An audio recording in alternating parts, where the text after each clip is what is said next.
किसी भी इक्विपमेंट के फॉल्ट को ठीक करने के लिए सबसे पहले ज़रूरी है कि आप इक्विपमेंट के फंक्शनिंग को समझें। Welcome to another blog of life at sea. मैं एक इलेक्ट्रोटेक्निकल ऑफिसर हूँ, इस टैंकर वेसल पे सेल करता हूँ। जैसा कि मैंने अपने पिछले ब्लॉग में बताया था, ऑक्सिलरी बॉयलर का ट्रबल शूट करना है। तो आइए सबसे पहले आपको बताता हूँ मेरे सिस्टम पे प्रॉब्लम क्या था। तो ये हमारा बॉयलर है।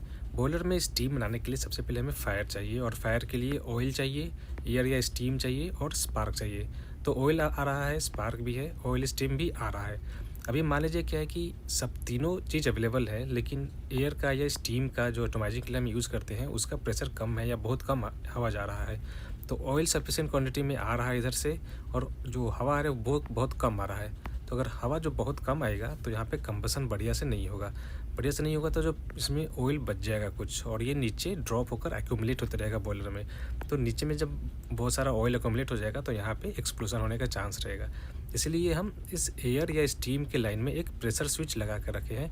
अगर प्रेशर एक सेट प्रेशर से कम आता है तो ये बॉयलर को ट्रिप कर देगा, ताकि इसमें सफिशिएंट ऑयल और हवा नहीं जा रहा है कंबसन के लिए। तो प्रॉब्लम यही था कि प्रेशर स्विच ऑफ होने पे भी बॉयलर ट्रिप नहीं हो रहा था। मेरे सिस्टम का ये प्रॉब्लम था। इस प्रॉब्लम में सबसे पहला डाउट जाता है प्रेशर स्विच पे। शायद प्रेशर स्विच ही ओपन नहीं हो रहा है, इसलिए बॉयलर ट्रिप नहीं हो रहा है। इसलिए हम नया प्रेशर स्विच डाल देते हैं। नया प्रेशर स्विच डालने के बाद भी सिस्टम काम नहीं किया। आगे के इन्वेस्टिगेशन के लिए अब मुझे मैनुअल खोलना पड़ेगा, क्योंकि मैकेनिकल साइड तो फॉल्ट नहीं है, क्योंकि हमने प्रेशर स्विच को चेक कर लिया। अब फॉल्ट हमारे इलेक्ट्रिकल साइड में है। मैनुअल ओपन किया जिसमें ऑटोमाइजिंग स्विच का प्रेशर स्विच लगा हुआ है।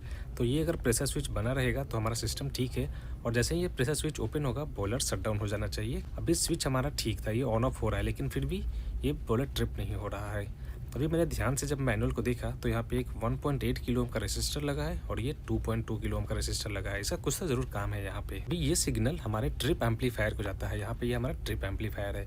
अभी ट्रिप एम्पलीफायर को या तो 1.8 किलो ओम रेसिस्टेंस मिलेगा, या फिर 1.8 प्लस 2.24 किलो ओम रेसिस्टेंस मिलेगा। ट्रिप एम्पलीफायर में रेसिस्टेंस का वैल्यू चेक किया तो 1762 ओम हमेशा आ रहा है। ये वैल्यू चेंज ही नहीं हो रहा है। प्रेशर स्विच ऑन हो रहा है या ऑफ हो रहा है। अब जो भी इलेक्ट्रिकल इंजीनियर इस वीडियो को देख रहे हैं, मैं उनसे चाहूंगा कि वो बताए कि इसमें क्या प्रॉब्लम हो सकता है, ये वैल्यू चेंज क्यों नहीं हो रहा है। ट्रबल शूट का नेक्स्ट पार्ट अगले वीडियो में बताऊंगा।